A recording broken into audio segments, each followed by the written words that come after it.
that they should want to do that. That was the purpose of it. So what I think. Moshe asked that it should be a small aleph. Moshe wanted it to be a small aleph? Or No, he wanted it not to be an aleph at all. And the Moshe wanted a big aleph. So they settled on a little aleph. So the big aleph, nobody would have noticed. No, it's Vayikra, so it's Vayikra. Why do I know the difference between Vayikra and Stamase? But once you put down Vayikra, a little aleph, now all of a sudden I know what the difference is. Right? Because why do you make a little aleph? So now, that's the biggest gaiva in the world to point it out. But the Rebbeinu Shalom was trying to show and teach us a lesson that Moshe Rabbeinu reached that madrega because he personally reached that madrega. It's not such a thing. Moshe Rabbeinu was given all these grace of keches and therefore he reached that madrega. That's not true. We have many people have grace of keches and they waste them. They completely some of that mamish nothing, and some people become something, but not in Torah. They become a little partially in Torah, and they become in Torah, they don't reach the potential. Moshe Rabbeinu reached his potential. And that was the godless of Moshe Rabbeinu, and by reaching his potential with the keches that God gave him, Baruch Hashem, he was able to be Pel HaKadosh Baruch Hu. That is the lesson that we want to bring, that each person has his own kishronis, his own abilities, and he reaches. And his job is to reach his potential. And if he does it, then then he's very good. And if he doesn't, he doesn't. But the Torah is trying to tell you that that's the important part of life. It's not Moshe Rabbeinu himself; it's what he accomplished. And the Rebbeinu wants it to be pointed out at all times. He pointed it out by Moshe's birth. He's now pointing it out over here. But the Rebbeinu told him the little aleph, and therefore we have to figure out why the little aleph, and that's, I think, the reason for the little aleph. So, but anyway, the child will learn about another. But the idea is that you can't brag about that you're smart, you're the smartest kid in the class, or whatever it is. All these things are meaningless because that's God-given. It's nothing to do with you. So therefore, a kid would know that it's only what he does with his time, with his effort, that makes it important that it's his. Now we'll go into the Korban of Olah. The Korban Olah is an interesting Korban. It's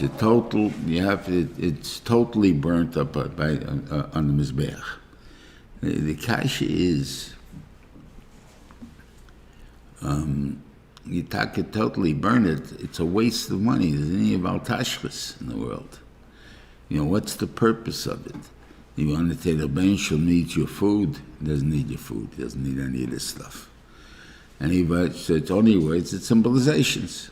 So usually in all korbanos that the Ben Shul says you do it, you take the part that's not edible to us anyway, and therefore you burn down the mizbeach. Okay, so fine, we burnt out. We couldn't use it anyway. The chaylev and the clays, all that stuff we can't use anyway. So thus we don't lose anything by putting it on the mizbeach. But here we're talking about the flesh and everything else about Baim, and not even the kehanim. We don't mind even if the kehanim would eat it, like by chatos or nosham. Let them eat the oila too. Who cares? But at least it shouldn't be wasted. And here it's wasted. So I think that this is an important thing of realizing that that it's a declaration that everything comes from HaKadosh Baruch Hu. What does that mean? How do you see this as declaration? Okay? In truth, let's say Bisman Hazeh, if you want to talk about a real Maimon, supposedly, and he says, I believe that everything I have comes from the Rebbeinu Shalom. Okay, it's a wonderful thing that he says it. Does he really believe it? How will he even know if he really believes it?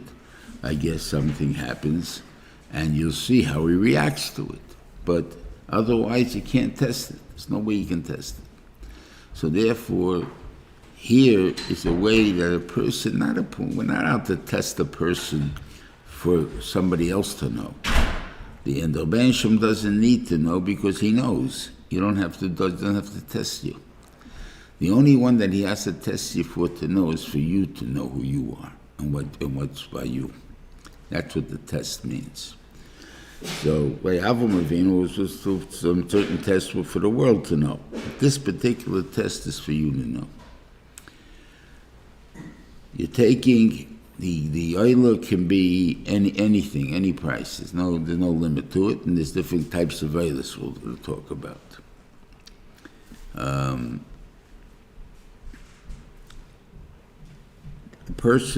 Every person has a number to, if you want to call it, of what he considers valuable.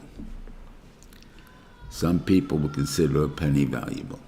Others wouldn't consider anything less than $1. Others probably $10, maybe even $100. But we want the number that to you is valuable, and that's the chiyuv of the korban that you have to bring. So, for instance, let's say a guy needs dafka $1,000 is valuable to him. Anything less than that is big deal. I lost it. Doesn't make a difference. I lost 1,000. Okay, that's money already. But it's also not, you're not doing anything there, because obviously that transition is very hard to get to the point. But $1,000 is money. $100 isn't called money. Okay, it's possible. What it means to say, and you got to think about it, because the people actually put that into motion. For instance, they forgot the $10 check by the cashier and give them $10. I'm already 2 blocks away. They pay to go back for $10. It doesn't pay to go back for $10. So obviously $10 is not that valuable to you. For $1,000, you'd walk back for 2 blocks or whatever it is. So this is the way you can at least evaluate to yourself how much money means to you, or what money means to you. But again, to say it's for Hashemayim, that you haven't made any declaration. You just said it's meaningless to me. Okay, so you have to take money that, let's say, the $1,000 that he considers is the amount that he would consider a loss, and worry about it or not like it, and buy a cow at that. It has to be an ox. Okay, he buys an ox. And this ox, $1,000 is probably going to be a pretty decent ox. He's going to watch them shecht it and destroy it, and what is his reaction to this? It's a waste of a good animal. Does he feel that it's a waste of a good animal? Or does he feel I'm bringing a korban because if God wants me to have an animal, he'll give me another one. Rachel has plenty. So if he wants to give me, he can give me from anywhere. So that's not a problem. And if he doesn't want to give me, he won't give me. So there's nothing I can do about it. But so I'm bringing an amount that I should normally feel bad, and I don't feel bad, so therefore I reach the madrega of realizing that everything is Hashemayim, and there's nothing to feel bad about. If he wants to give it to me, he'll give it to me. He doesn't want to give it to me, he won't give it to me. I can feel bad that God doesn't want to give it to me, but I don't feel bad that I don't have it, or I lost it, or something like that, because it's not in my hands to be by me, or not to be by me. Okay, that would be the thing. If the person says, "Vakert, darn, I'm sorry, I should have made a cheaper korban," then he flunked the test. And he'll have to bring another oiler one day to be able to reach that madriga that he's trying to reach with the oiler. And that's the point of it's a declaration with an action that everything's min Hashemayim. So a kid learning that is very important, that he should realize from the time he's a little kid that everything's min Hashemayim. Not to learn it as a philosophy when he's 30 years old. By that time it's too late. Everything in the world is I did it. And here's the thing you have to learn, that the Beisham does it. Now, and you see that this Indian, that by Noila, it's not only a cow, it can also be, an ox, it can be also a sheep, it can also be a goat, which is even cheaper than the sheep, and then it can be a bird, and ultimately it can even be a mincha. But a mincha is an interesting thing. there's 2 points in the mincha. One is it's the cheapest of all the korbanos that you can bring. But it also is a different declaration than an oila is. An oila is somebody that realized everything in Hashemayim, but let's take the union of a store. When I was a kid, all the electronic stores were all on one block. I mean, maybe it was 2-3 blocks. I mean, it was all one area, but connected one to the other. It was not, they went one from the other to the other. Now, you have one guy is in this section of the city, one guy's in this section of the city. I don't get into points of competition. I don't need the competition. If they are in a place of competition, that's because the area is so big. But over here, so what was the difference in attitude? The difference is, you can't be in the same area as me. I saw this school, you can take money from me, and you can't be here. What was that saga then in the east side years ago? Very simple. That if God wants you to go into my store, you'll be in my store. I'll make the sale. If you don't want me, I should make the sale. I won't make the sale. And it had nothing to do with how fancy a store is. Could be the poorest guy in the first appearing store. Could be had the best. The prices were all the same, within $50 of anything. I mean, I'm talking about things in the hundreds at that time. So we're not talking about a big difference in price. So it's a bargain over there, they're cheaper over there, there's nicer service over there. Now, the guys who were rude and all that stuff could be making more money than the guys who were nice. It had nothing to do with it. All you recognize was it's also in Hashemayim. So in a store, in an animal, I can recognize it. Why is it, people ask Kasha, what do you have to, especially the PETA people, and the ASPCA people, that's, oh boy, you're ruining animals and killing animals, and you don't have feelings for animals, and achmanis for animals, whatever baloney they throw around at us. Why we take an animal? Because an animal represents this. For instance, if a person had a pet, right? So no matter how much he feeds it, takes care of it, calls the vet, and takes everything else, can he guarantee him that it will live 10 years? No, it can die the next minute. That's not in his hands, and he realizes that.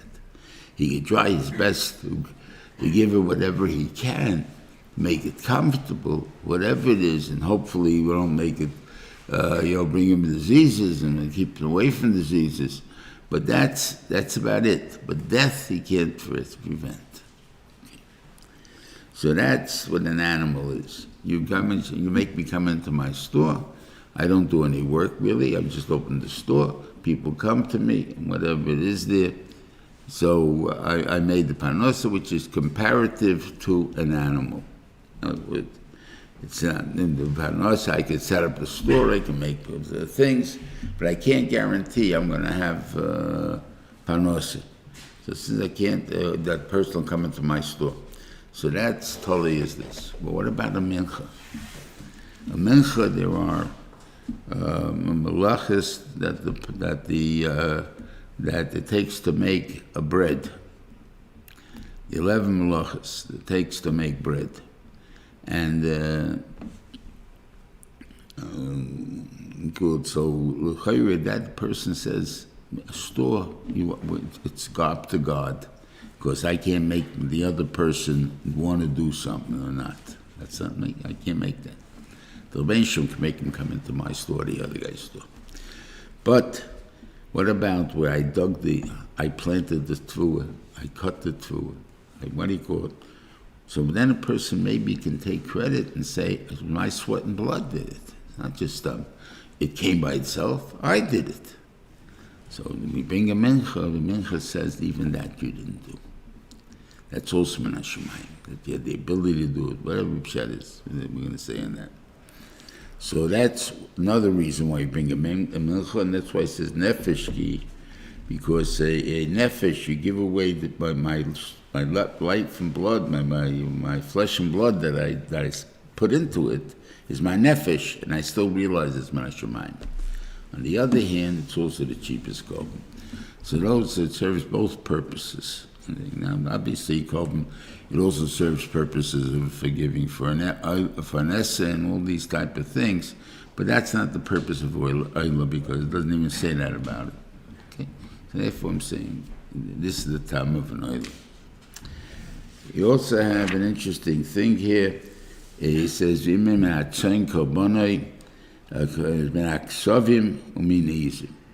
the word kesev. And what do we say? Kevis, we use the terminology. So Rashi, someplace, and not here, I didn't see it here. Someplace Rashi says that kesev and kevis is the same thing.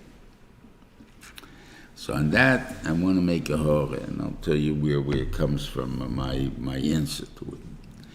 That you'll find back in Vayikra Avinu, when talking about the sheep, it's also ksavim. And most of the time, it's kvasim that we have a chumash. Why? Because most of the chumash that talks about sheep is korbanos. And which korbanos? Korbanos of that are kodesh kadoshim. So those korbanos require a kevis.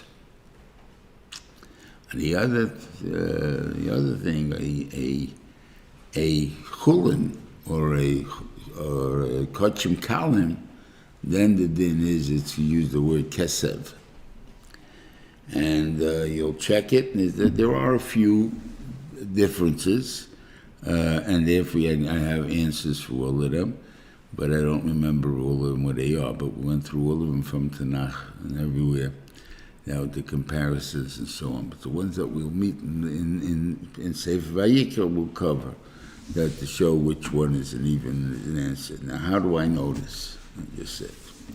So we just said. So maybe it's interchangeable, like Rashi says. So if you go to the Chatos, it's after I want the Yachid's one. That's after Shishi. After Shishi, there's been Kevis Kobonai. Right? So it's talking about a Kevis, right? Like a Kutch, right? And he continues. Pasuk Lamed Hey.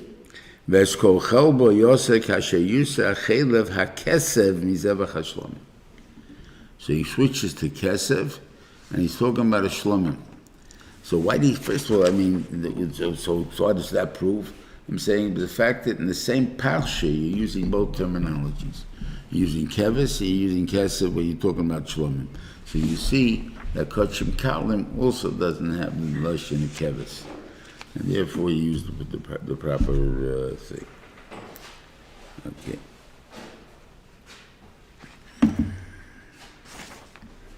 She was saying it's a lashon, or there's a difference.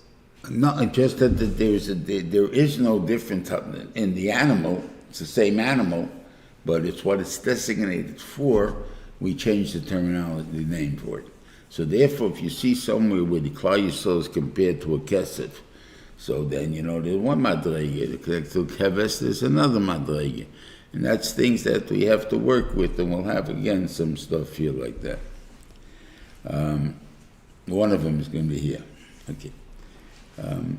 Next one is Shlomim. Right? Now, Shlomim is, Rashiva is, one of the time in the Shlomim, one of the Lashonis in Gemara, that it's even though the Kohanim get, and the Yisraelim get, and the Mizbeach get, it's called Shulchan Gavoya Kochel, that you're eating God's food. That's a recognition that the food is God's. In other words, when the little kid is sitting down to eat whatever he's eating, cereal, whatever it is, and he says, I don't like this, right? Whatever he's going to say, right? And obviously as a little kid, he's not going to understand differently. He's going to understand, don't like it. But if you tell him and try to explain to him that if you're eating from Shulchan Gavoya, It's a different thing. I'll give you a moshel. You can go with a Hasidic Rebbe, if you will. Shit doesn't make a difference. And Allah Sheshiv for everyone else. A guy was visiting his Rebbe, and the Rebbe offers him a cup of tea. And he's drinking the tea. And he comes out and he meets his friend, and his face says, what happened by you? Oh, I had such a spiritual enlightenment, whatever it is. I met with the Rebbe. And what'd you have? I had tea. I had tea with the Rebbe. But you don't like tea. You always say, I'm not sick when they offer you tea. So how did you drink the tea? She says, I didn't even know what I was drinking.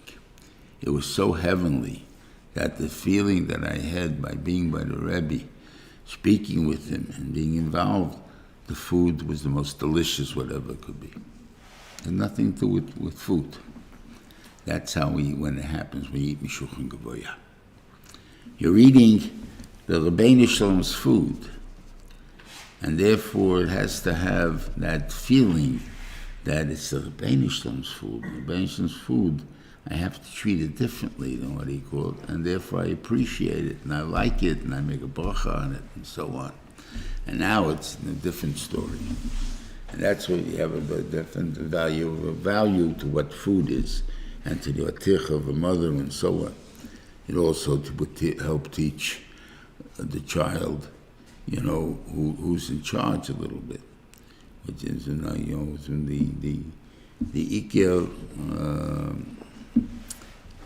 Shiva, when I became 20, Shiva wrote to me that the most important thing is about kivreim, because people have an attitude towards their mothers that they're my shifcha. They do my laundry, they clean my rooms, they wash my dishes, they cook my food, right? So what is she? The maid, right? He happens to be my mother too, but her job is to be a maid. And therefore, when I don't like what I'm eating, I say, Ma, I don't like this. Make me something else. Who are you? What are you making that you took to your mother? I don't have that feeling, because I don't know who my mother is. But if you understand that your mother is the host in the kitchen, not the servant of the kitchen, and just like a host can serve you also, so then Eino Chinami, then you'll understand that she's serving you, but she's doing you a big favor in serving you. And she's going to show you that she loves you, and that's why she's serving you. Okay, it's a different appreciation, but I can't criticize anything about it. There's a Mashur in Kedushin that it says, even though Aviv Shemachla Kvedi Machel, I'm allowed to be Mechel on my covet for father, but he can't do work for the son. That he can't do. He can say the son doesn't have to work for him, but he can't serve the son. That's how you're cooking and stuff. That answers the point of cooking. Gemara learns out from Moshe Rabbeinu that Moshe Rabbeinu served the shver and the Skeni Yisrael, what he called when Yisrael visited him. So therefore, you know that is where was Moshe? She says he was serving them. That was his thing. Why? Because I'm the host serving. I'm the host serving. There's not a problem. Don't forget, he's the king. So why was he serving? Somebody else is serving. But the idea is he can serve because it's not serving. But what happens, let's say the kid says, Ma, I need paper.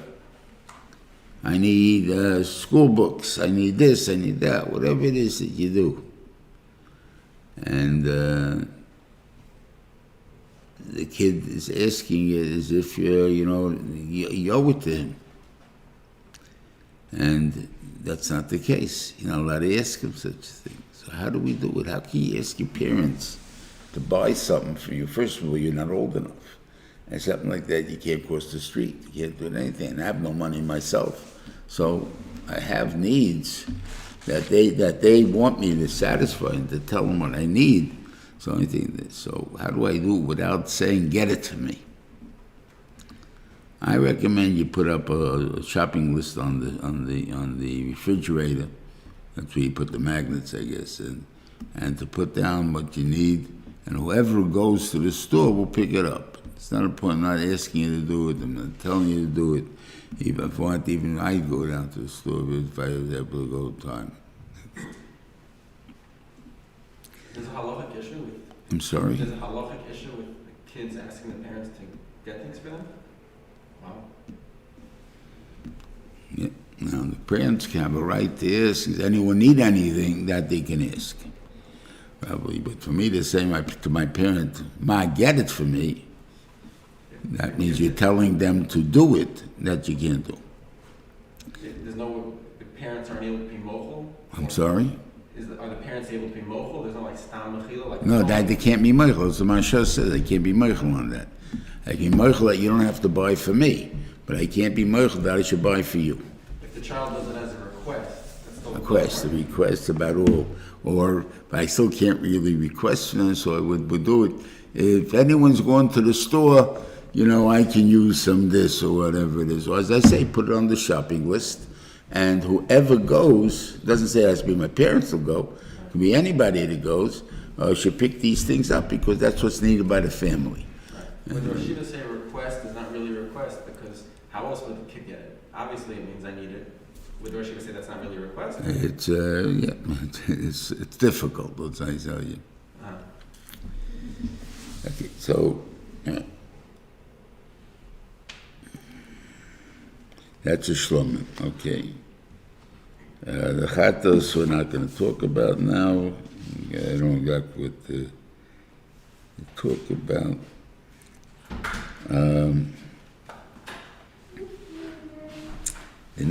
The one that's after chatas is osher. It's chatas eilev. That means that it has the kodesh kedoshim like a chatas, but instead of you always having to bring either a goat or a sheep, female, one of the two, over there it's a different halacha. Sometimes you can bring a sheep, sometimes you're going to bring a mincha, birds, and sometimes a mincha. All three things are possible. That's called an eilev yored, it's called. But the only ones that can bring it, a rich person has to bring a rich person's korban. If he brings a poor person, it's not yetzer. If a poor person brings a rich person's korban, it's not yetzer. He has what's called poor and rich. But these things I can't really answer you. But I assume they work with the regular halachas of rich and poor. And if there's any shinuyim, I'm sure when time comes, we'll find out.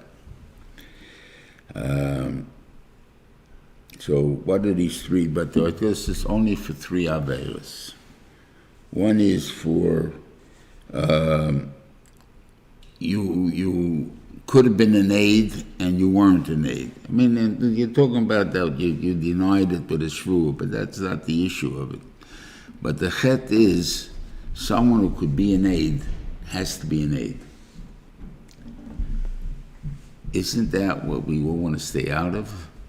Isn't it what we say whenever, let's say, two of your friends had an accident and you were standing over there and each one is screaming it's not his fault or it's the other guy's fault, and they turn to you and they say, you were standing there, whose fault was it? What is the natural reaction of the guy? He says, leave me out of it. I don't want to, don't ask me.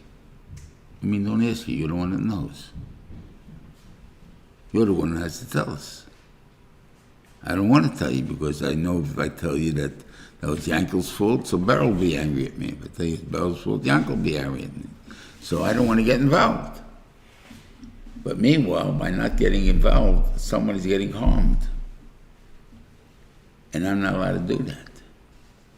So you're mechuyev to say witness. Okay. But it's one that everybody tries to get out of. Then you have a din of tumah. That, of course, you matama something, there's hegdish and stuff like that. But it wasn't doing it to much migdash kedoshov that you were trying to grow at that time. This is simply, I was careless. I forgot I was Tomei, and I went and I touched, what do you call it? Not that I was Isaac and Kochim, and I pushed it, I messed over there, and I didn't do it. This is the low level of Tumas Migdash Kedoshah. So, in the time of Beis HaMikdash, it's going to be quite a common thing. I mean, a person's going to be tummy sometimes. He's going to touch certain things. He then forgets about it. Then it's going to be used for Torah, whatever it is. So it's a problem. Okay, so it's another problem. And the third one is that he swears. And he'll say, I swear this, I swear that. And no one, what's that mean? I swear this, I swear that, but it's common. So where's it common? I even heard it last night from grown people. Rabbonim, I promise. That's the way it is. Why don't you use the word I swear? Because my mother told me you don't swear. So I promise.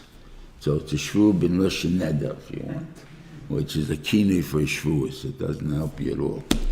So anyway, I promise. Why are you saying I promise? Who's asking you? The fact you gave me your word, you're telling me what it is, I trust you. Why do you assume I don't trust you? That I promise is going to have more meaning to me because you said I promise than if you just said it. But these kids, they're trained from childhood on that people don't trust others, so they throw in, I promise. So it's a pretty common thing that these things happen. So these three averas are korbanot v'yayred. And it happens to see by this one, it says when you bring the sheep, it says, remember we said this is just like a chatas, the same halacha of a chatas. It says, v'hevi posik vov in hay, v'hevi is Hashem Hashem.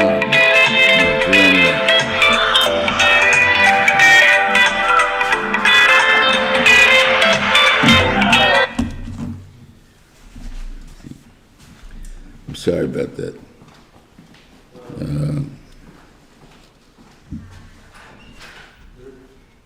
Where is it?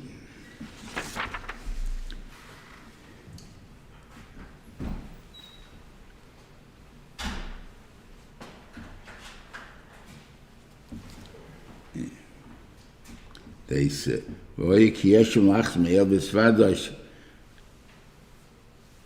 yeah. Pasuk Vav in Hey Vav.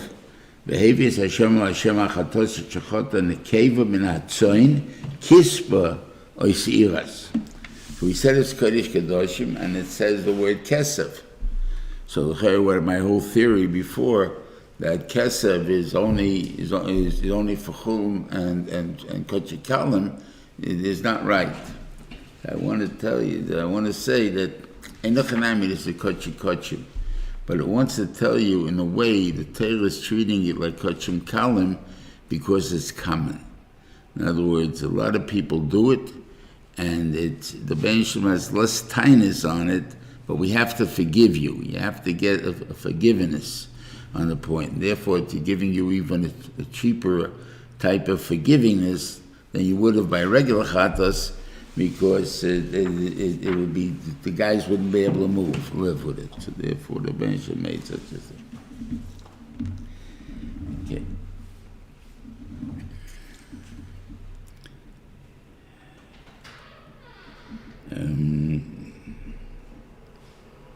Yeah. Then we get into the question, the Korban Osham. Now, Korban Osham is a strange thing. First of all, you have to bring shtei kesef. Now, Zman hazeh, I don't know if you'll even be able to get a sheep for that price, or whatever you need, a ram, a sheep, you get for that price. That's not the issue here. But the idea is that every korban that you have can cost you the cheapest by for a penny. If you have to have a korban for a penny, it's a penny. But it's a korban. As long as it's a physical thing that you need, it's a fine korban. Here, it requires you to spend 2 zuz for it, 2 shkolim for it. Now the shekel is why? Why are we doing that? Okay, so we have to, let's take them apart in the one we have. Well, the first one is, what do you call it?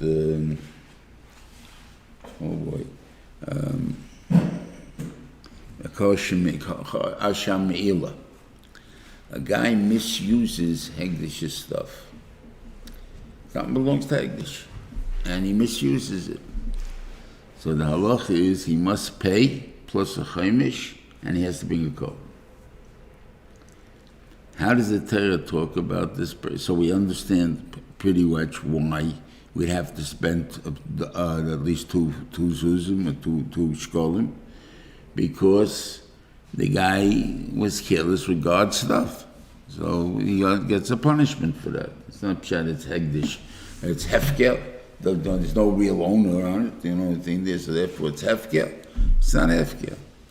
It's an attitude really in yeshivas. I remember, I personally didn't see it, but Rabbi Lombard used to say he once, in MTJ, when he was a student there, they used to have classes, they used to start at 5 o'clock in English. So he walked in once to the room a little early, and there was Rabbi Badetsky, who was a Rebbe in the yeshiva, learning by the window with a sefer, holding it up to the window, like this. So he can't see, trying to get the last light of the day. So he asked him, why don't you put on the light? There's a light there. He says, for one person, I'm going to use hegdish to get money. That attitude is gone. Now you put on the air conditioner for one, and then you walk out and forget about shutting it off and stuff like that. So therefore, they can go all night, they go all day. It doesn't make a difference. It's not my money. And that's an important thing that we have to understand the concept of. It's common, we don't understand it, but we still get a punishment for it to make you try and get that point across to you that you got to be careful. Okay, that's one. Next one is called an Asham Toli. An Asham Toli is someone who did an Avera, but it's not sure he did it. Like there's ganz machlekes on what actually it is, but I'll give you, it doesn't make a difference, the actual halacha, because which case it is, but the idea you'll get from whatever I'll tell you. It's only machlekes which is the actual case. There are 2 pieces of chaylev and shumin. There's some fat and osadik fat. And chaylev fat, right? And I took one of them to eat, and I ate it. And the other thing was eaten up by the cat. Which one did I eat? The kosher one or the treif one? I don't know. Right? Were you careful? I don't know. I don't think so. So, how'd you do it? Did you know there was chayil and treif? Yeah, I knew, but whatever the excuse you're going to give, if you give one, right? That's the problem. So there again, you don't even know if you did a sin. If I know for sure I did an avera and I got to bring a chatas, that chatas can be worth only a penny. On the other hand, I don't know if I did a sin, and I have to bring the shoshim toli. I have to bring something that's worth 2 shkolim. Does that make any sense? So there were 2 reasons for this. One, in a way you can say maybe it's the same as thing. You got to think about both of them. One I heard from the Mashgiach and MTJ years ago, this was part of his shmuzin always, was that the point of an Ashim Toli is for you to understand that you're supposed that you did something careless and you weren't careful about doing an Aveira. That's the Aveira that you're paying for. And a little bit different was the Rosh Hashiva Zatzal. He said, how do you do something without knowing what you're doing?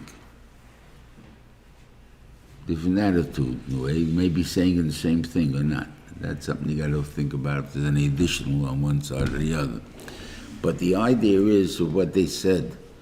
Both of them was more like the Musaddiq type of look at it, and the other one was as simple as, what's the matter with you? And the point is the person is always supposed to know what he does. He has to be conscious constantly. And because of that, he can be an Eved Hashem. Because he knows he has to do certain things, and he's always conscious of what he's doing. In other words, all the things that we have in Shemon Esrei, or something, that whatever it is, the Talamot or the Mashvaruach, whatever the thing is, changes from one to the other. And all of a sudden, and I don't remember. It's one thing. What do you mean you don't remember? You just said it. I wasn't paying attention. Oh, you weren't paying attention. Okay. So that's why it happens. I wasn't paying attention. And that is the sin. In other words, what is the Aveira that we're talking about over here? The fact that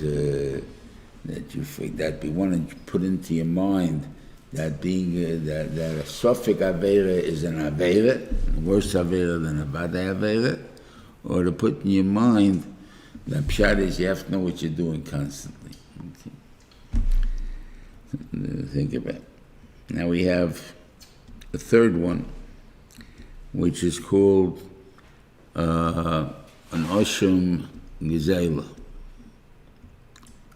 Now, the Oshim Gezela, it says a very strange thing. I think we covered this point with Nash Mishpatim, but we'll say it again here because, again, this is one of the big major lessons that are to be taught to a kid. It's Pasuk Chaf Aleph. Nefesh kisachta umalo mal b'Hashem. You made a meila in God.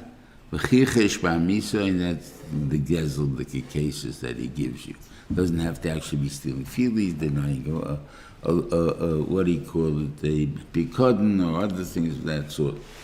So he's a crook, in other words. So that's called Mol Mal B'Hashem. Before we were talking about actually stuff that belongs to God, that was Hegdesh, that we don't say he was Mol B'Hashem, it just says he was Mol. And I think then he has to do need an Avera. Here puts in the word Mol B'Hashem, because what you said was, I can take what God doesn't want to give me.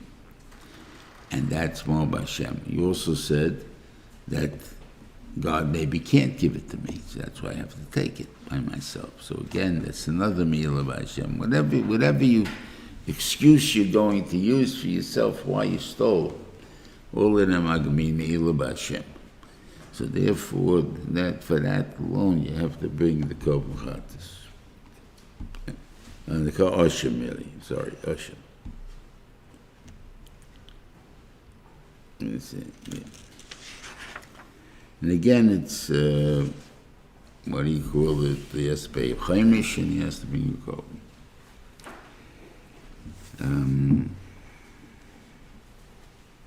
Okay, just, it happens to be,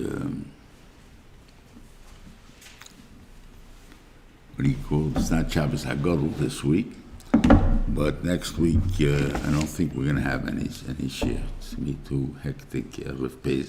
It's really Erev Pesach because it's Shabbos is Erev Pesach, so it's going to be. And my father would give a Shabbos HaGadol to Rosh on really Shabbos HaGadol next week. And he gave it for a long time. I mean, it took over an hour, most closer to 2 hours. And what he spoke about, like a regular Shabbos HaGadol, supposed to be on Shabbos HaGadol, not on the week before. But now we're doing it the week before. I think to understand Pesach, which is the important, it's when we became an Am, and our values were straightened out. Moshe Rabbeinu taking us out of Mitzrayim. We're going ready to be Kabul to Torah and stuff like that. And so,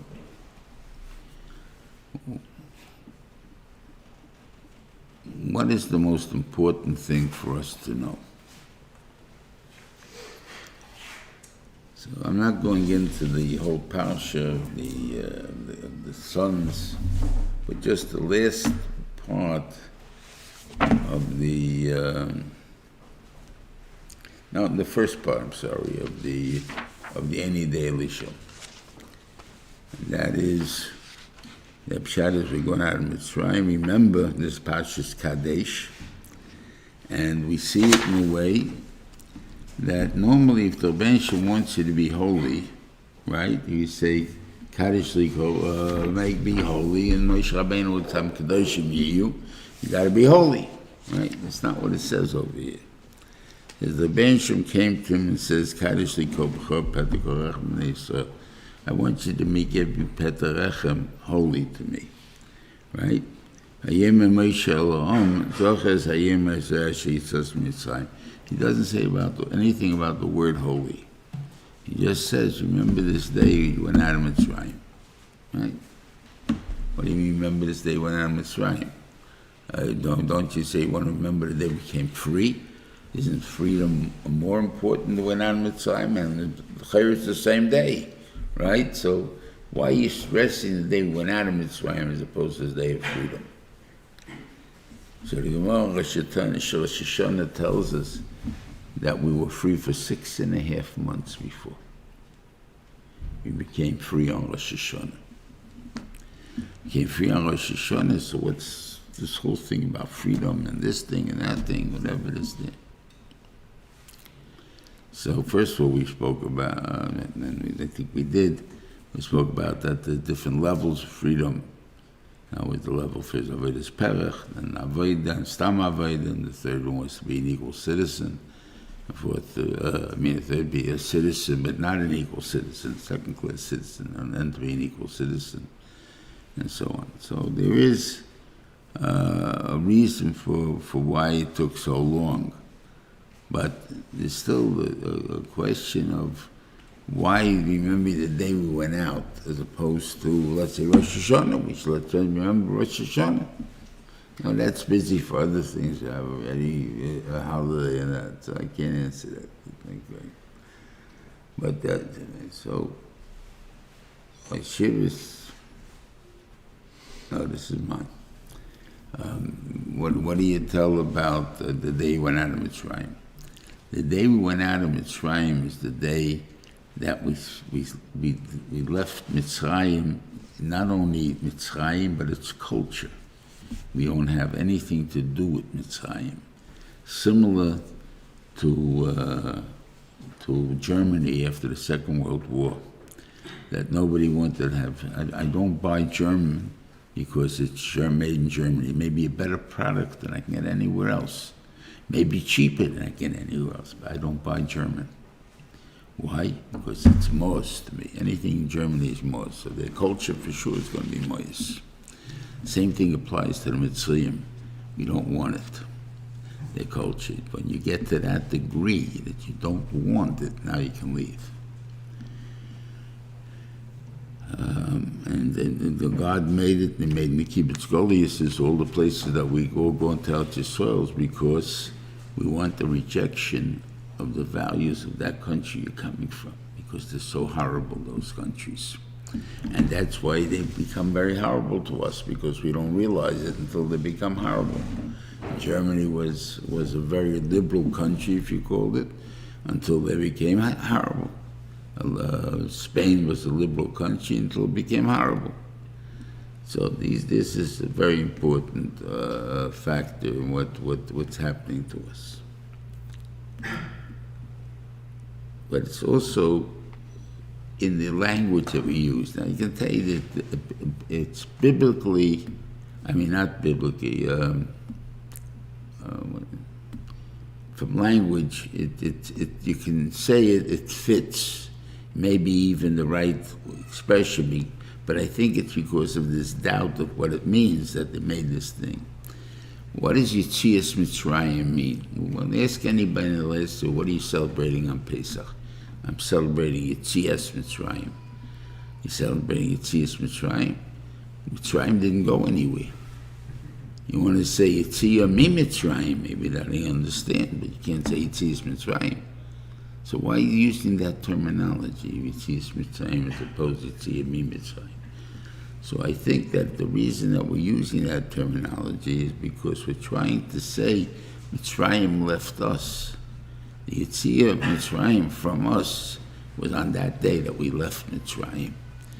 And this is a point of the culture of America, if, to anyone that makes Aliyah or someone like that. I think that they're trying to forget. Unfortunately, there are others that don't want to forget. They want to take it with them, so they take it with them. They're still baseball fans. They still watch the games. They stay up all night to watch the games. They wear the uniforms and so on. Why? Because I was a kid and I was a fan, and I want to continue being a fan. But the culture, what it represents. Now you saw what's wrong with baseball. It's a game like any other game. You're right.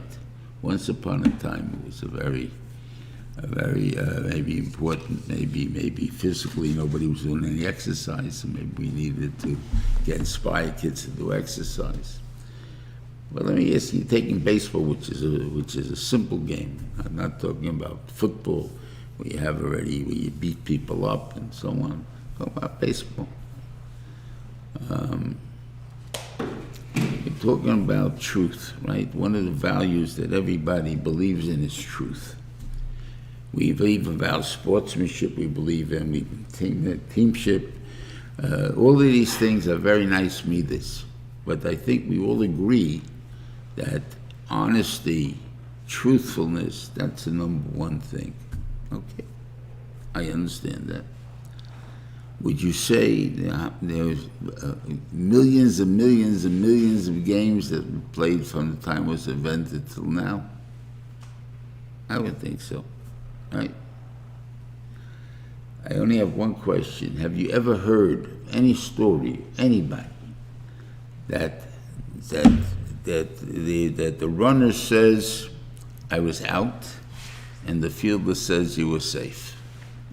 If we're talking about honesty, there can't be one case in millions and millions that it would be so close. And the guy says, I saw it, and I see I was out, and the guy says, no, I saw that you were safe. And same thing, that never happened. Why? So when they gave a dava, there's Emerson, you're not really in a gave a dava. I'm only on first anyway, so I don't think I'm going to get anywhere. Big deal. In football, they actually had a team, I think it was the New Orleans Saints, that actually gave bonuses to their players who would knock out the quarterback, would knock out the quarterback from the game, so he would get a bonus. And he actually hurt people. Of course, the idea was, I can't guarantee he's going to knock him out by just by just tackling him, because they know how to fall. So I had to hit him in such a way that he'll be in pain, that he'll have to leave the game. So for that, they find the team, whatever they did, they also give him kenosis. But the idea is, this was considered simple, normal. I remember playing basketball before it was a contact sport. Why? Because they never hit. Why would you hit anybody? But the job is that I can't let you score. I'm going to hit you. It'll be a foul, if the guy sees it, so it'll be a foul. It's a big deal of foul. But at least he wouldn't get the shot. He wouldn't put the ball in. And that's the thing there. So winning it's the concept of winning is everything. No more sportsmanship. Let's just play and see and let the best man win and all that stuff. None of this stuff exists anymore. And even if I can't get it honestly, I get it not dishonestly. That's become the country. That became our value system, unfortunately. And that becomes, a person has to learn from that. That becomes automatically, if you keep doing the same thing over and over again, it's going to come to a point where you're going to do it because it's that I get away with better, or I can do better, or whatever it is, and not what's right or wrong. Anyway, have a good Shabbos. It should be, everything should be good. Yontif. I'll see you after Yontif from your session. Be well. Okay, we got to do the other thing.